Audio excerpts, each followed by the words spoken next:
The morning sun cast long shadows across Malibu Beach as Leonardo DiCaprio jogged along the shoreline, his breathing steady and rhythmic. It was one of those rare moments when he could escape the chaos of Hollywood and find solace in the simple act of running beside the Pacific Ocean. The beach was nearly empty at this early hour, save for a few dedicated surfers catching the dawn waves and the occasional dog walker. As he rounded a familiar bend near the rocky outcropping that marked his usual turnaround point, Leo noticed a figure sitting hunched against the weathered pier supports. The man appeared to be in his 50s, his clothes worn and salt-stained, with graying hair that hadn't seen a proper cut in months. What struck Leo most wasn't the man's obvious homelessness, but the way he sat with dignity intact, watching the sunrise with an almost reverent expression. Leo slowed his pace, then stopped entirely. Something about the scene compelled him to approach rather than continue his run. The homeless man looked up as Leo's shadow fell across the sand, and their eyes met. There was no hint of recognition in the stranger's gaze, no sudden excitement at encountering a celebrity. Instead, Leo saw only exhaustion and a quiet desperation that spoke of someone who had been fighting battles far removed from the glittering world of red carpets and movie premieres. "Excuse me," the man said, his voice hoarse but polite. "I don't mean to bother you, but would you happen to have any water? I've been here since yesterday evening, and..." He gestured vaguely toward the empty plastic bottles scattered around his makeshift camp. Leo reached for the water bottle clipped to his running belt without hesitation. "Of course," he said, handing it over. "Please, take it all." The man accepted the bottle with trembling hands, unscrewing the cap with careful deliberation. He took a long drink, then another, before lowering the bottle and looking back at Leo with genuine gratitude. "Thank you. I'm Marcus, by the way. Marcus Chen." "Leo," came the simple reply, though Leo suspected the name wouldn't mean much in this context. Marcus nodded, taking another careful sip. "You're very kind, Leo. Most people..." He trailed off, shaking his head slightly. "Well, most people don't stop." Something in Marcus's manner of speaking caught Leo's attention. Despite his current circumstances, there was an educated quality to his speech, a careful pronunciation that suggested a different past. Leo found himself settling onto the sand beside the older man, his morning jog forgotten. "How long have you been out here?" Leo asked gently. Marcus was quiet for a moment, staring out at the waves. 3 months now. Lost my job in March, couldn't make rent, and everything just cascaded from there." He took another sip of water. "I was a marine biologist. Worked for the Monterey Bay Aquarium for 12 years before budget cuts got me." Leo felt his heart constrict.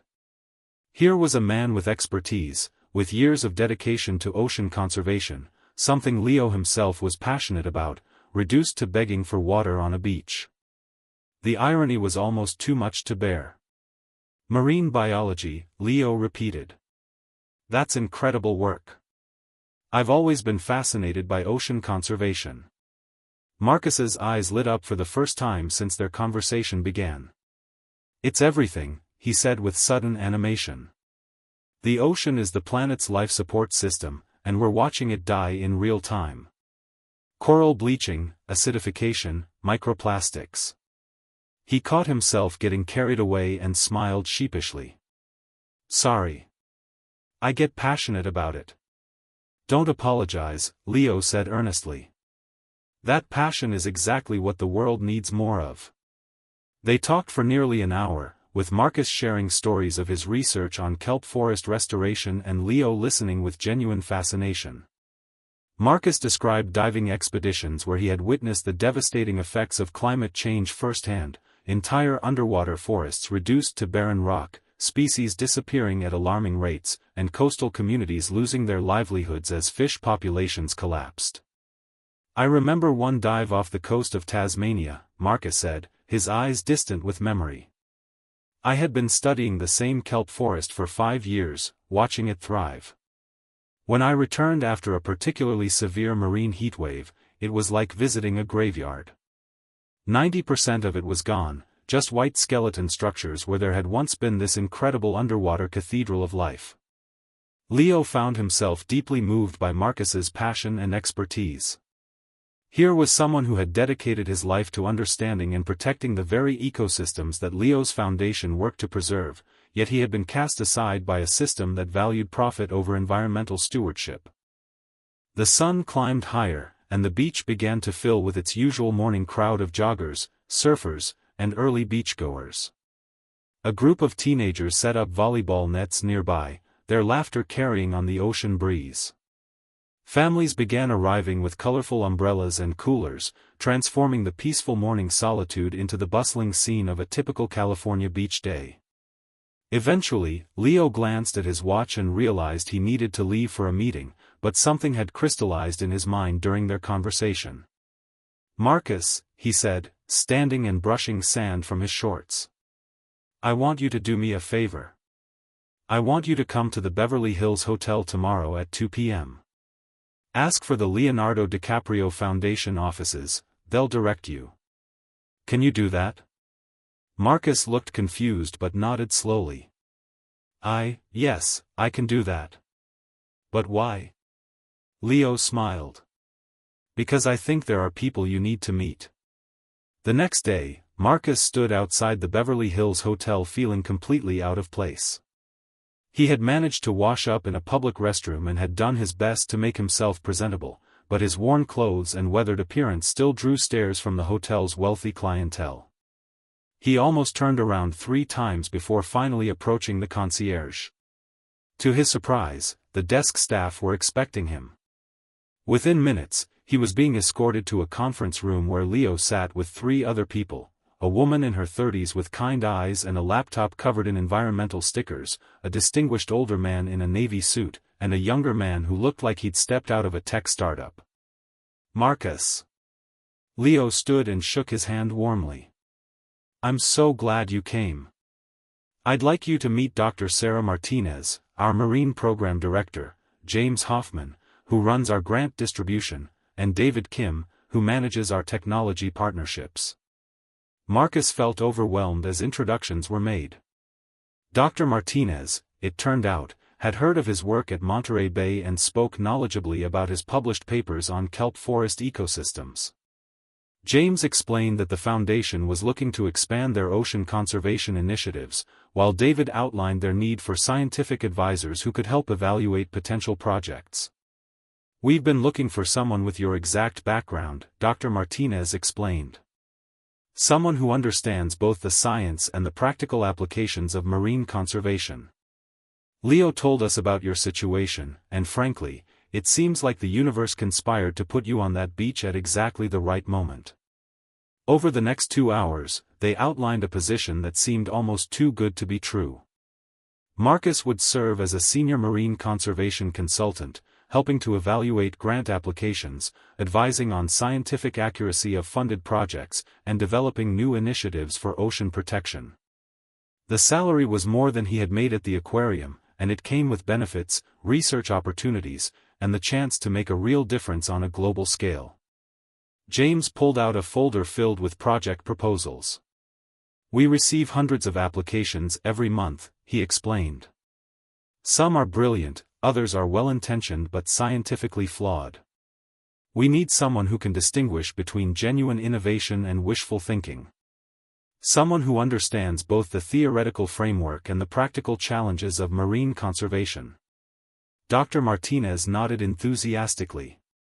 "Just last week, we received a proposal for an artificial reef system that claimed to reverse ocean acidification.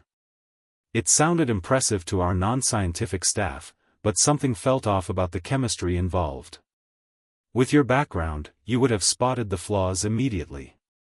David leaned forward, pulling up presentations on his laptop. "We're also partnering with tech companies to develop new monitoring systems, underwater drones, satellite imaging for coral bleaching detection, AI-powered fish population tracking. But we need someone who understands what data actually matters, what questions we should be asking these systems to answer." Marcus felt his excitement building as each aspect of the role was described. This wasn't just a job, it was an opportunity to influence ocean conservation on a scale he had never imagined possible during his years at the aquarium. "There's one more thing," Leo said as the meeting was winding down. "The foundation maintains a residence program for consultants who are working on intensive projects. There's a small apartment available in Venice, nothing fancy, but it's clean, safe, and walking distance to the beach you love." Marcus felt tears welling up in his eyes. "I don't understand," he said quietly. "Why are you doing this? You don't even know me." Leo leaned forward, his expression serious. "Marcus, I've spent my entire career pretending to be other people, living in a world of make-believe. But what I've learned is that the most important stories are the real ones, the ones about people who dedicate their lives to something bigger than themselves. You didn't give up on the ocean even when everything else fell apart. That tells me everything I need to know about who you are." Dr. Martinez nodded in agreement. "And from a practical standpoint, your expertise is exactly what we need. This isn't charity, Marcus. This is us recognizing talent and experience that we'd be foolish to waste." 3 days after that chance encounter on the beach, Marcus found himself standing in his new apartment, looking out at the Pacific Ocean through clean windows. The space was small but comfortable, furnished with simple, modern pieces and equipped with everything he needed to start rebuilding his life. On the kitchen counter sat a welcome basket from his new colleagues, filled with organic groceries and a note from Leo, "Welcome to the team. The ocean is lucky to have you back." That evening, Marcus walked down to the beach where he had met Leo, but this time his steps were confident, his clothes clean, and his future secure. He sat on the same spot where he had begged for water just days before, but now he pulled out a tablet computer provided by the foundation and began reviewing grant applications from marine conservation projects around the world. The first application was from a team in the Philippines working on coral reef restoration. As Marcus read through their methodology and budget requirements, he felt a familiar surge of excitement. This was what he was meant to do, not just study the ocean, but help protect it on a scale he had never imagined possible. His phone buzzed with a text from Dr. Martinez, "Hope you're settling in well. Looking forward to your thoughts on the Philippines Coral Project. Also, Leo wants to know if you're free for lunch next week. He has some ideas about a kelp forest initiative that he thinks you'd find interesting." Marcus smiled, typing back his acceptance. As the sun set over the Pacific, painting the sky in brilliant oranges and purples, he reflected on the strange turns that life could take. A week ago, he had been a forgotten man, invisible to a world that had moved on without him. Now he was part of something larger, something that could genuinely make a difference for the planet he loved. He thought about all the people like his former self, talented, dedicated individuals who had been discarded by economic circumstances, their expertise wasted while the world desperately needed their skills. Perhaps this was bigger than just his own rescue. Perhaps this was the beginning of something that could help others find their way back to meaningful work. Marcus opened his laptop and began typing an email to Leo and the foundation team. He had an idea for a program that could identify and support displaced environmental scientists, connecting them with conservation organizations that needed their expertise. It would require careful planning and significant resources, but if anyone could make it happen, it was the Leonardo DiCaprio Foundation. As he wrote, Marcus realized that his 3 days of homelessness, as difficult as they had been, had given him something invaluable: perspective. He understood now what it felt like to be invisible, to have society overlook your value because of circumstances beyond your control. That understanding would make him better at his new job, more empathetic to the communities affected by environmental degradation, more passionate about creating solutions that worked for everyone. When he finally closed his laptop hours later, the beach was empty except for the occasional night jogger and the endless rhythm of the waves. Marcus stood and walked to the water's edge, letting the cool Pacific wash over his bare feet. Tomorrow he would begin the work that would define the rest of his career, but tonight he simply wanted to stand in the ocean and remember how it felt to be saved by an unexpected kindness. In the distance, he could see the lights of Malibu, where a famous actor was probably going about his evening routine, perhaps reviewing scripts or preparing for his next role. But Marcus knew that Leo's greatest performance hadn't been on any movie screen. It had been the simple act of seeing another human being in need and choosing to help, choosing to recognize potential where others saw only problems. The tide was coming in, and Marcus watched as each wave erased the footprints in the sand, preparing the beach for a new day, new encounters, new possibilities. He thought about all the mornings to come when he would wake up in his apartment, grab his coffee, and walk to an office where his expertise would be valued and his passion could flourish. It was more than he had dared to hope for when he sat against that pier, desperate for something as basic as water. As he walked back toward his new home, Marcus made a silent promise to himself and to the ocean that had always been his sanctuary. He would make the most of this second chance, not just for himself, but for everyone who had ever been overlooked, undervalued, or forgotten. The work ahead would be challenging, but for the first time in months, Marcus Chen felt ready to meet it head-on. The beach encounter had lasted only an hour, but its effects would ripple outward for years to come, touching lives and protecting ecosystems in ways that neither man could have imagined as they sat together on the sand, sharing water and stories under the California sun. Thank you for watching. I hope you all enjoy this video and learned a lesson. I would be grateful for your likes. Also don't forget to subscribe and comment on the video. See you soon.